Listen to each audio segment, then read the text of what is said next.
in what you've done with your life thus far, is it giving you what you want? Is it giving you what you want? When you look toward the future, when you look at all that's going on out here, is there some place within yourself you say, hey, I know I need to be out there in that arena. I know I can do more than what I've been doing. I know there's some great music that I have within me that I haven't brought out here yet. Is that something that you begin to look at within yourself? See, I say if you look at your life, and if you're not getting what you want, you owe it to yourself to do something differently. If you're on a job, 85% they say of Americans go to jobs that they're unhappy. If you're doing something 8 hours a day that you don't like, it's not giving you what you want, it's not giving you a strong feeling of satisfaction and fulfillment. You're miserable, you hate to go there, you're depressed just thinking about it, you sing the Thank God It's Friday song every week. If that's what it is, you owe it to yourself to start strategically working to change directions. See, but you know what most people will do? Most people will resist change. Most people will fight change as if change would be worse than what they're experiencing. See, they know this. They're familiar with this. Most people will not challenge the unknown. They won't just step out there. See, there's certain things that's got to be in place. They got to see it all together. And life isn't like that. That's not how you grow. So as you look at your life, you're saying, I'm not getting what I want. As you begin to look toward the future, begin to know that whatever it takes for you to create that, you got that in you. You got that. You've got genius in you. You've got goodness in you. You've got creativeness in you. If you decide to take the initiative to change the current quality of your life, I say to you that you will find that the universe is on your side, that life is on your side. Now, will it be turbulent? Yes. Will it be easy? No, no. Will you have some opposition? Yes. Will I make a lot of mistakes? Yes. Will I get hurt? Yes. Yes. See, a lot of people won't try anything different in life because they don't want to get hurt. Let me tell you something. It's too much pain to duck. Pain is everywhere. You can hide under here. It will come where you are. It's everywhere. Viktor Frankl calls it unavoidable suffering. You can't duck it. But most people spend their life not wanting to deal with the pain of rejection, the pain of defeat, the pain of being disappointed, the pain of losing, the pain of failure, the pain of being criticized, the pain of not being liked, the pain. That's called life. Life is full of pain. It's everywhere. But guess what? There's no gain without pain. Because it's the pain of regret that you experience. If I had it to do over again, that's a pain. Don't you know that's a, when you know, I was in a seminar once and this lady stood up. If I had my life to live over again, she talked about all of the things that she would do. And you can feel the pain of regret in her voice. The pain of regret. She still experienced pain. She was trying not to experience the pain of defeat, the pain of disappointment, the pain of loss, the pain of lack of support. And she still experienced pain. It was right there. We can't get around it. Most people are governed by their habits, their fears, and the opinions of others. A lot of people never try anything differently because they have been convinced by people in their lives that they value that they can't do it. They're living within the context of the opinions that other people have of them, the low expectations. Many people doubt themselves because when they thought about doing something at some critical point in their lives, somebody they respected and honored, somebody they believed in, somebody that they loved, someone they trusted said, you can't do that. And they accepted that. As you look at your life, ask yourself the question, What would your life be like? What would your life look like if you decided not to care what people thought of you? What would your life be like if you decided to give up some of your fears? What would your life be like if you decided to become courageous? What would your life be like? If you decided to act on your dream, if you did what you felt in your heart. You know what courageous means? Tom Rusk and Randy Reed said. They said that courage comes from a French word which means of the heart. But how does it feel to you? He says it's courage, you know, it takes courage to live. Says most people go through life not allowing themselves to step out because they don't want to let go. They don't want to be blown around. They don't want to be moved. The courage to face life's whirling wind of contradictions. The courage to love yourself. The courage to love. For years, I was afraid to love. The courage to take a chance. The courage to be who you are. He says courage isn't for somebody else, for medals, applause, or moral debts. Courage is what at that moment feels most right for you. Not just situational ethics, but what feels right in your heart. The word of the heart. What feels right in your heart.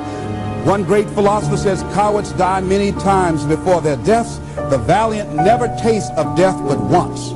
What does that mean? That valiant people aren't afraid? No, no, no.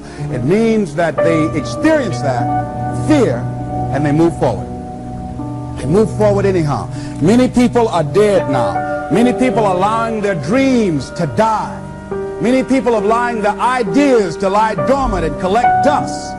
Many people have all this talent and ability that they are allowing to be buried inside of them, that they will take with them to their graves because they didn't have the courage to be who they are. And I say, as you begin to look toward the future and manifesting your greatness, it's going to take everything in you, that your life deserves the concentrated effort to begin to look at how is it that I can express more of me? How is it that I can bring my ideas out here now? How is it? And start living with a sense of urgency, because you're here today, you're gone today. Life is unpredictable. It's uncertain. There are no guarantees. No guarantees out here at all. So holding back, what are you waiting on? Ask yourself, what's the benefit of your waiting? What's the benefit of your not living your dream? What's the benefit of not listening to yourself? Oh, please, listen to yourself. You know the feelings. If you start listening to the feelings in your heart, and I'm doing it now more every day, I find that my feelings, I can trust them. And I say to you that as you look toward the future, you look at life on a daily basis, if there's something that you have been given, if you've heard something within yourself that you know that what you're doing now doesn't fit for you, it doesn't work for you, it's not giving you what you want, and there's something else that you want to do, don't allow that inner doubt in you to talk you out of it, to build a case on why you can't have it, to tell you why you're not good enough. You ignore that inner voice and all of the external voices. Don't judge the possibilities for what you can do based upon the circumstances, because the circumstances won't determine who you are. Don't determine what you're able to do based upon your resources. Don't determine what's possible for you based upon where your life is right now. Where your life is right now is not you. That's just what it is right now. But the possibilities for you are unlimited. If you're in a rebuilding process, it's unlimited. If you're coming back from adversity and devastation, it's unlimited of what you can do. That's the capacity of human beings. It doesn't matter how many mistakes you've made. It doesn't matter how many flops you've had. It doesn't matter how much money you've lost. In fact, I see it only as an investment of what you learn from life. Not losses, but investments of what's possible for you. And I say to you that once you start listening to yourself, and as you begin to act on your dream, as you start just trying to find your way, doing what you can with what you have, you will start seeing things opening up for you. You'll start attracting people. You say, where'd they come from?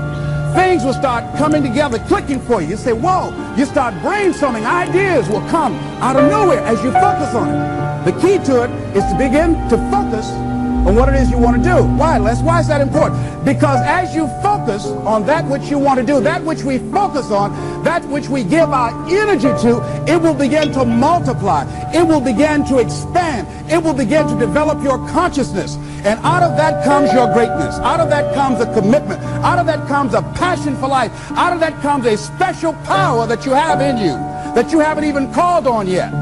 See, the powers that we have will never reveal themselves if we don't challenge them, if we don't put ourselves in a position where we have to use them. So one of the most important things is reading a book that's a really interesting book called Instant Millionaire, and the guy said, put yourself in a position where you can't retreat, where it's do or die, sink or swim. Here's what you'll find out. You'll develop incredible swimming skills. You'll find yourself stroking unlike you've ever seen before. Through the inspiration of desperation, you'll become more creative than ever before. So what is it? How do we handle that whole piece? Throw your whole self into it. See, most people go at it tentatively. They don't give all their stuff. They don't concentrate. They don't put everything they've got in them. One guy wrote a book called All You Can Do Is All You Can Do. And all you can do is enough. But he said, make sure you do all you can do. And if we're honest this evening, we know that we haven't done all we can do. So as we look at the future, we can decide that from this day forward, as I look at my personal relationships, if I look at my professional relationships, if I look at my family relationships, if I look at all the dimensions of my life, looking at myself mentally, emotionally, and spiritually, I'm going to do all I can do to develop me, to bring my talent out here, to make a contribution to life. You want to make it in life, he said, number one, develop your mind. You don't get in life what you want, you get in life what you are. Number two, develop your communication skills. Once you open your mouth, you tell the world who you are. Three, practice the principle of OQP, only quality people. Let us say together, only quality people. As you think about your goals and dreams, this is not for everybody. You want to build an organization with only quality people. Not people who need more, but people who want more. You want to surround yourself with people that are hungry. People that are hungry are willing to do the things today others won't do in order to have the things tomorrow others won't have. People that are hungry do what they know, not what they feel. See, I didn't do this for years because I knew it would be hard. And Mr. Washington said something to me. Mike Williams, my mentor, you want to go online and find his book, The Road to Your Best Stuff. He said something that grabbed me, and I want you to put this someplace where you can see it. See, you build this business through persistence. You got to affirm, I will persist until I succeed. You build it through patience. It takes time to grow orchids. It's faster to grow roses, but orchids, that takes time. You have to have persistence, you have to have patience and perseverance. It takes courage to come back again and again and again. Because in order to build the business, it's hard work.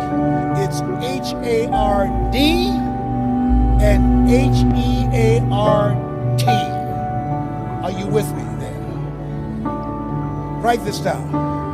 If you do what is easy, your life will be hard. But if you do what is hard, your life will be easy.